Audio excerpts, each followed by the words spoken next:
أما عندنا الميترال ستينوسز وهو اللي يصنف ضمن الميد دايستوليك مرمر، يصنف ضمن الميد دايستوليك مرمر. الصوت مالته هسه أسمع لكم إياه هذا.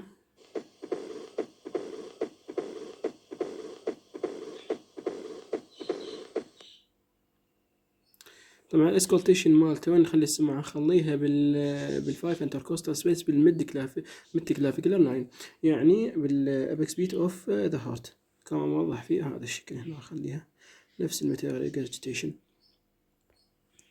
قلنا هو من ضمن الميد دايستوليك مارمر. اشهر السيمتوم راح يجي بيها اللي هي عبارة عن الديزنيا اون اكزيرشن، راح يحصل عنده ضيق بالتنفس خلال من يبذل الجهد. اورثوبنيا ايضا لمن راح يستلغي على ظهره يختنق. وراكزما نكتورنال ديزنيا ايضا الضيق بالتنفس يقعده من النوم. البالبيتيشن ويصير عنده خفقان، وتشيست بين يصير عنده الم بالصدر. والهيموبتيسيس يعني ينفذ دم، من يقح دم او يطلع من حلقه دم. الكوزز اشهر الكوزز مالته الروماتيك فيفر، حمى الروماتيزم. انفكتيف اندوكاردايتس اللي هي التهاب بطانة القلب الداخلية. ماتيرال انيولار كالسيفيكيشن، ترسب الكالسيوم على الصمام الماتيرال.